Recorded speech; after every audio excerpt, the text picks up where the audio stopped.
সালাম তোমাকে হাজারো সালাম, সালাম তোমাকে হাজারো সালাম, হে আমার নবী আকরাম, চির উম্মতে দিন ইসলাম, তোমার ওসিলায় আমরা পেলাম, হে আমার নবী আকরাম, হে আমার নবী আকরাম, সালাম তোমাকে হাজারো সালাম, সালাম তোমাকে হাজারো সালাম, হে আমার নবী আকরাম। আল্লাহুম্মা সাল্লি আলা সাইয়্যিদিনা মাওলানা ওয়া আলা আলি। সাইয়্যিদিনা মাওলানা মুহাম্মদ। ভাই আমার, দোস্ত আমার, একটা কথা, এই মজলিসটা কাদের জন্য? শুধু কি নামাজিদের জন্য? একটু কথা বলুন। শুধু কি নামাজিদের জন্য মাহফিলটা করা হয়েছে? বেনামাজিও আসবে, কারণ এটা হচ্ছে শিক্ষার জায়গা। যেমন মাদ্রাসা ওটা শিক্ষার জায়গা, যেমন স্কুল, আপনি বাচ্চাকে যখন স্কুলে পাঠান কিসের জন্য? শিক্ষার জন্য। তেমন এই বাগানটা, এই মাহফিলটা হলো শিক্ষার জন্য। এতে যে শুধু নামাজিরা আসবে, শুধু মুসল্লিরা আসবে তার জন্য এই মাহফিল নয়। এই মাহফিলটা হলো সকলের জন্য। সবাই আসবে, এই মাহফিল থেকে কিছু শিক্ষা অর্জন করবে, এই মাহফিল থেকে নামাজ, রোজা, হজ, যাকাত এর শিক্ষাটা নেবে, নেওয়ার পরে আমল করবে। আর এতেই যদি আমল করতে পারেন, আল্লাহ পাক রব্বুল আলামিন এর পরিবর্তে আপনাকে কামিয়াব আন করবে। তাই বন্ধু আমার, দোস্ত আমার, দোকানে তো প্রচন্ড ভিড় হয়, দোকানটা বাজার তৈরি করে আজ শয়তান আমার আপনার পিছনে লেগে গেছে। শয়তান বলে, কারণ এই মাহফিলটা করেছেন, এই মাহফিলে আপনাদের আসার আগে শয়তান কিন্তু এসে এসে মাহফিলটাকে ঘিরেছে, চারদিক ব্যারিকেড করেছে। আপনারা যতজন আসছেন ওই সকালের সঙ্গে সালাম কালাম করলো, বলে তোরা কোথায় যাবি? বলে কেন? আমরা জলসা শুনতে যাব। শয়তান বলে, দেখ তোদের এত জলসা শুনের নেশা কেন? হ্যাঁ রে, এত জলসা শুনের নেশা কেন তোদের? তোরা যদি জলসা শুনবি, মাইক দেওয়া আছে, ঘরে বসে বসে শোন, শোনা যাবে না? যাবে না? যাবে। শয়তান বলে, দেখ তোরা জলসা শুনবি শোন, চায়ের দোকানে বসে বসে শোন, জলসা শুনবি শোন, রাস্তায় দাঁড়িয়ে দাঁড়িয়ে শোন, জলসা শুনবি শোন, ফাঁকায় দাঁড়িয়ে দাঁড়িয়ে শোন, ওই মজলিসে যাস না। কেন বন্ধু? তুমি জলসা শুনতে বললে বাড়িতে বসে বসে, জলসা শুনতে বললে ঘরে বসে বসে, জলসা শুনতে বলছো চায়ের দোকানে বসে বসে, ওই মজলিসে যেতে মানা করছো, কারণটা কি? শয়তান বলে, দেখ তোরা যদি ওই মজলিসে চলে যাস, তোদের সঙ্গে আমার সঙ্গে বন্ধুত্ব থাকবে না, ভালোবাসা থাকবে না। কারণ ওই মজলিসটা হলো বেহেশতের বাগান। শয়তান কোনোদিন বেহেশতের বাগানে ঢুকতে পারে? কথা বলো, পারে না। তো শয়তান বলে, দেখ তোদের সঙ্গে আমার সঙ্গে বন্ধুত্বটা থাকবে না। ওই সময় জিজ্ঞাসা করা হলো, কেন? চায়ের দোকানে বসে জলসা শুনলে বন্ধুত্ব ঠিক থাকবে, ঘরে বসে জলসা শুনলে বন্ধুত্ব ঠিক থাকবে, রাস্তায় দাঁড়িয়ে দাঁড়িয়ে জলসা শুনলে বন্ধুত্ব ঠিক থাকবে, আর ওই মজলিসে গেলে কেন বন্ধুত্ব চটে যাবে? কিসের জন্য চটে যাবে?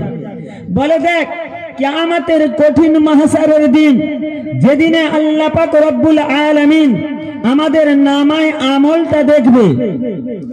নামায় আমলটা দেখা হবে না? হবে না? সবাইয়ের হবে তো? না হাফেজ সাহেব মৌল সাহেবেদেরই হবে?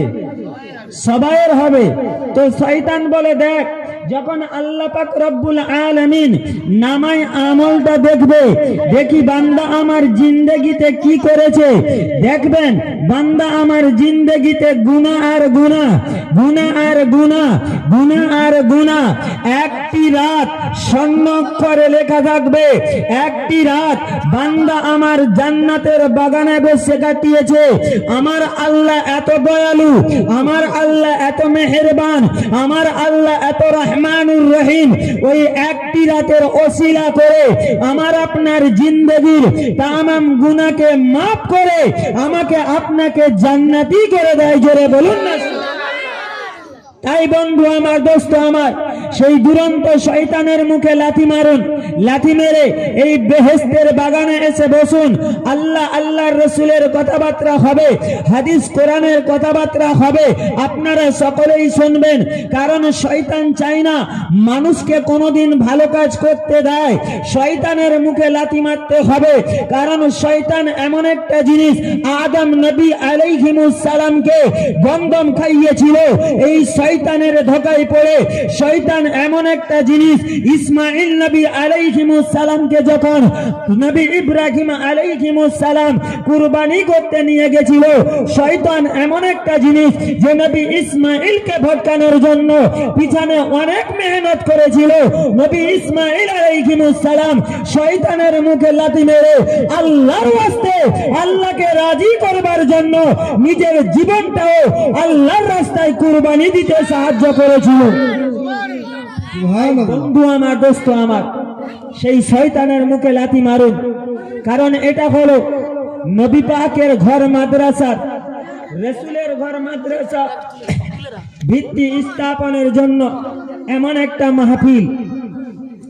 আমি একটা কথা বলি, যে ঘরটা হবে এটা কি শুধু নামাজীদের জন্য? নবীর ঘর কার? সবাইয়ের। এ ঘরে হাদিস কোরআনের শিক্ষা দেওয়া হয়, আমাদের বাচ্চারা হাফেজ হয়, আলেম হয়, তারা হাফেজ আলেম। আপনি আপনার 3টা বাচ্চা আছে, একজনকে আপনি হাফেজ বানালেন, একজনকে আপনি ডাক্তার বানালেন, একজনকে আপনি অফিসার বানালেন। 3 জন বাচ্চা, আপনি বৃদ্ধা হলেন। বৃদ্ধা হওয়ার পরে যাকে আপনি অফিসার বানালেন, ওই বাচ্চাকে বলা হলো তোমার বাপ মায়ের সেবাটা করো। ওই বাচ্চা সেবা করবে না? করবে না। আপনি যে ডাক্তার বানালেন, তাকে বলা হবে আপনার বাপ মার সেবাটা আপনি করেন।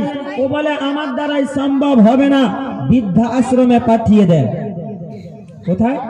বৃদ্ধা আশ্রমে।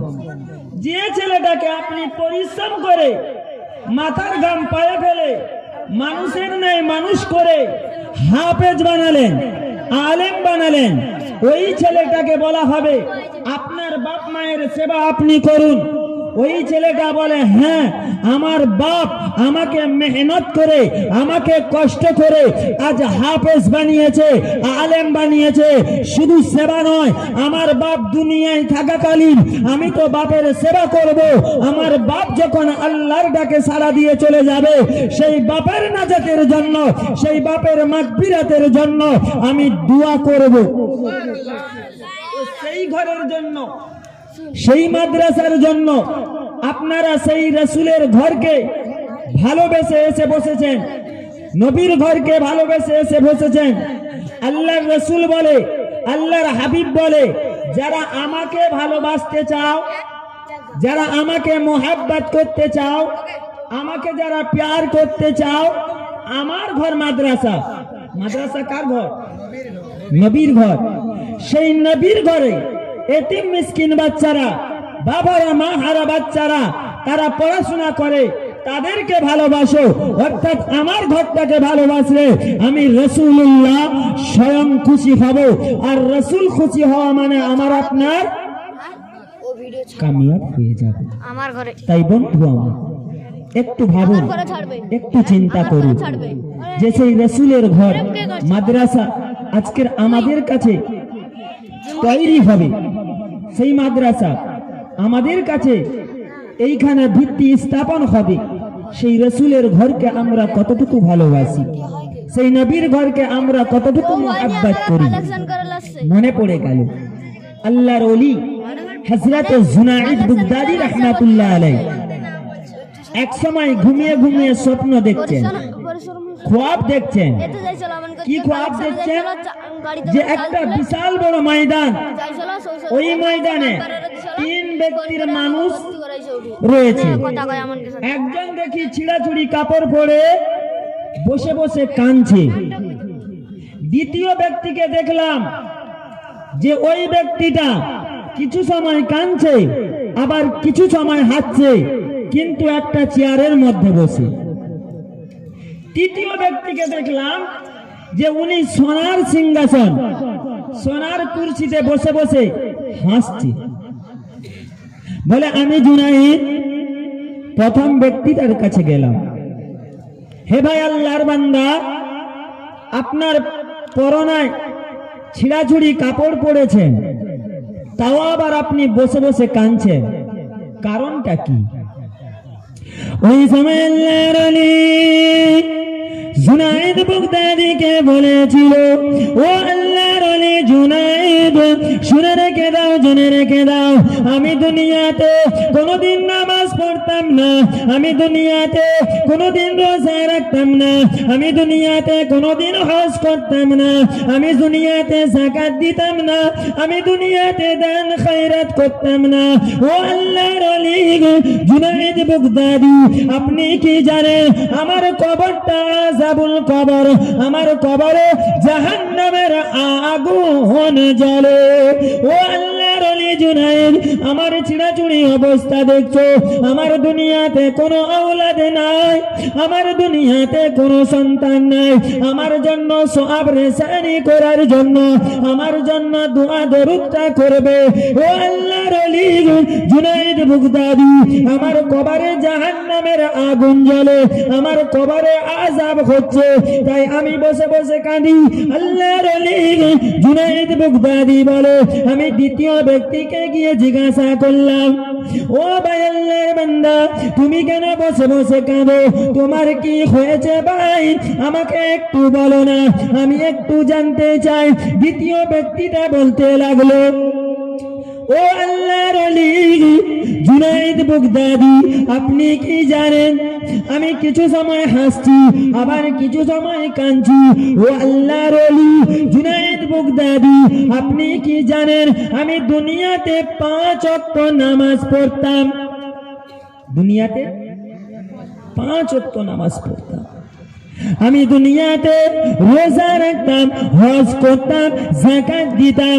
ও আল্লাহর ওলি জুনাইদ বাগদাদী, আমি যখন দুনিয়াতে 5 ওয়াক্ত নামাজ পড়তাম, আমি আল্লাহকে রাজি করবার জন্য পড়তাম না, কারণ আমাকে দুনিয়ার মানুষ যাতে নামাজি বলে, আমাকে দুনিয়ার মানুষ যাতে হাজি বলে, তাই আমি আল্লাহর কাবাতে গেছিলাম, আল্লাহর কাবাতে গিয়ে হজটা আদায় করলাম, কাবা ঘরটা তাওয়াফ করলাম, আমি হাজরে আসওয়াদ পাথরে চুমু দিলাম, আমি মাকামে ইব্রাহিমে গিয়ে 2 রাকাত নামাজ আদায় করলাম, আমি আল্লাহর কাবা তাওয়াফ করার পরে মদিনা শরীফে গেলাম, নবী পাকের মাজারটা জিয়ারত করলাম।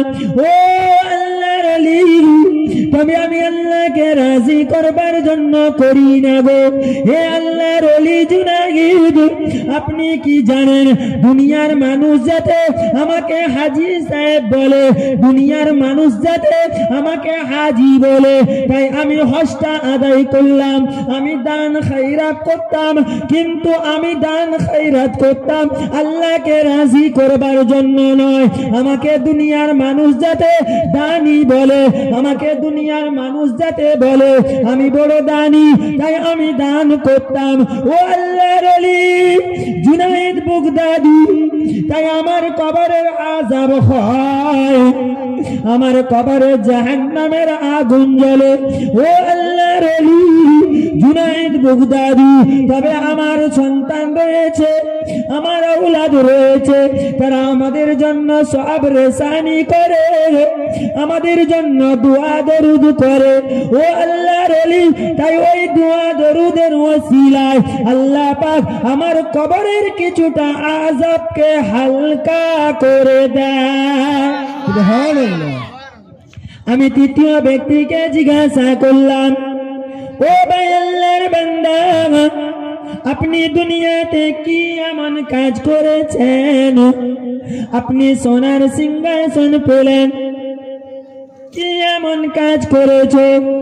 ওই সময় তৃতীয় ব্যক্তি বলতে লেগেছে, ও আল্লাহর ওলি জুনায়েদ বাগদাদি, আমি দুনিয়াতে তেমন কিছু করি না গো, আমি দুনিয়াতে 5 ওয়াক্ত নামাজ পড়েছি, আমি দুনিয়াতে রোজা রেখেছি, আমি দুনিয়াতে হজ করেছি, আমি দুনিয়াতে যাকাত দিয়েছি।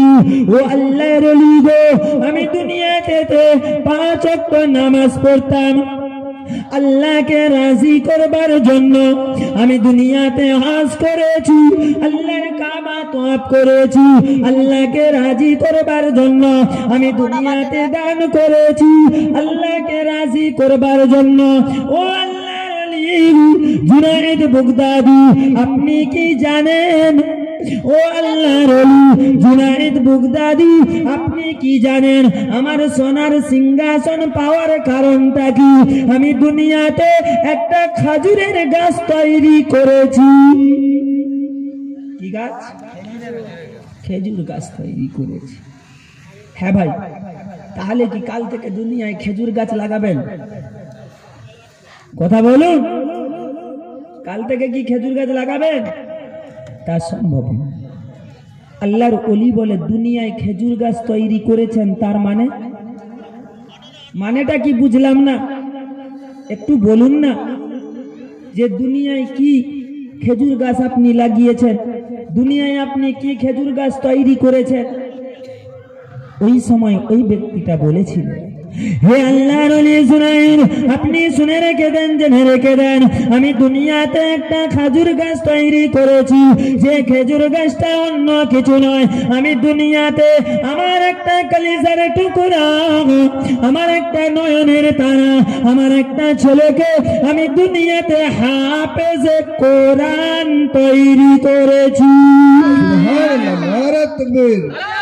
হে আল্লাহর ওলি জুনায়েদ, তুমি কি জানো আমার ওই হাফেজে কোরআন বাচ্চাটা, আমার দুনিয়াতে কাপড়ের ব্যবসা রয়েছে, দুনিয়ায় আমার কাপড়ের দোকান রয়েছে। ও আল্লাহর ওলি গো, আপনি কি জানেন আমার ওই ছেলেটা কাপড়ের দোকানদারি করে, যখন খরিদ্দার পত্র থাকে তখনও ব্যবসা করে, আর যখন খরিদ্দার পত্র থাকে না, ও তখন বসে বসে বসে বসে আল্লাহর কালাম কোরআন শরীফটা তেলাওয়াত করে। ও আল্লাহর ওলি জুনায়েদ, ও সারাদিন ধরে কাপড় ব্যবসা করে, সন্ধ্যা বেলা বাড়ি ফিরলো, ঈশার নামাজটা আদায় করলো, ঈশার নামাজটা আদায় করার পরে ও আল্লাহর ওলি জুনায়েদ বাগদাদি, আপনি কি জানেন ওই ছেলেটা সারাদিন যতটা কোরআন তেলাওয়াত করলো, ওই ছেলেটা সারাদিন যতটা কোরআন তেলাওয়াত করলো, ঈশার নামাজের পরে সব রেসানি করে আমার তোরে বক্সে দিয়ে হাতটা তুলে কাঁদে, আল্লাহ আমার বাপ আজ নিরপাদার কবরে চলে গেছে, আমার বাপ অন্ধকারময় কবরে চলে গেছে। আল্লাহ কত মেহনত করে, কত কষ্ট করে আমাকে হাফেজে কোরআন তৈরি করেছে। আল্লাহ হে রব্বি আল্লাহ, আমি সারা দিন যতটুকু পেরেছি আপনার পাক কালাম কোরআন শরীফটা তেলাওয়াত করেছি। আল্লাহ হে রব্বি আল্লাহ, আপনি তো জানেন, আপনি তো বলেছেন আমার কালামুল্লাহ শরীফ কোরআন শরীফের এক আলিফ যদি কেউ তেলাওয়াত করে আমি আল্লাহ পাক তার নামায় আমলে 10টি নেকি লিখে থাকি। আল্লাহ পাক আমার বাপ আজ অন্ধকারময় কবরে শুয়ে রয়েছে, আল্লাহ এর পরিপূর্ণ সওয়াব আমার বাপের কবর মাজারে পৌঁছে দাও। হে আল্লাহর ওলি গো, আমার বাচ্চাটা প্রত্যেক দিন ঈশার নামাজের পরে কোরআন তেলাওয়াত করে আমার জন্য বক্সে দিয়ে দোয়া দরুদ করতে থাকে। হে আল্লাহর ওলি জুনাইদ, আপনি কি জানেন এই রকম দোয়া করতে করতে করতে করতে হঠাৎ একদিন এসে পড়ে যেই দিনটা হলো লাইলাতুল বারাতের রাত।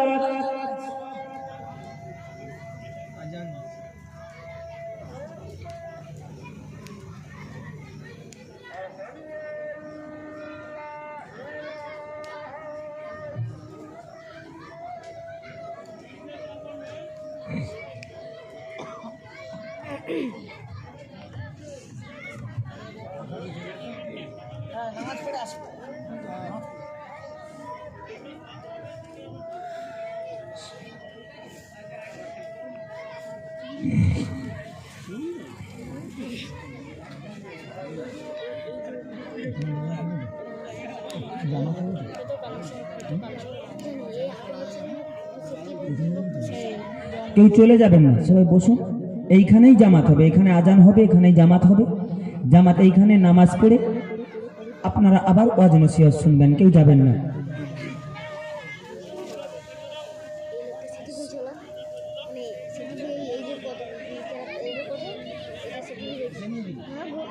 না 10:30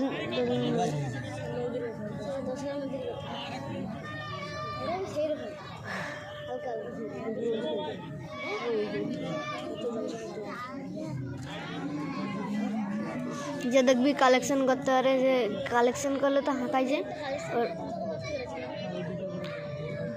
এবার দেখ গালি দিব।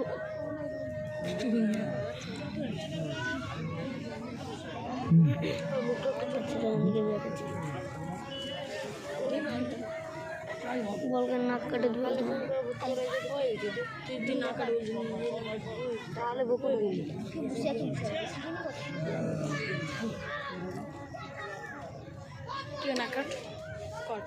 চাকরি নেই আমার কাছে। এলো গো কেন দাঁড়া দাঁড়া কত জুম হয়নি আর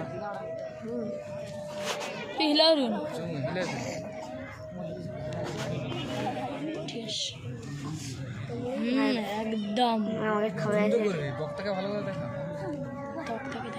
একটা বক্তাই মোবাইল, এটা বক্তারি মোবাইল, বক্তারি মোবাইল। সকলে চলে আসুন, আজান হবে, আজানের পরে এইখানেই নামাজ হবে, নামাজের পরে আবার ওয়াজ নসিহত হবে। চলে আসুন।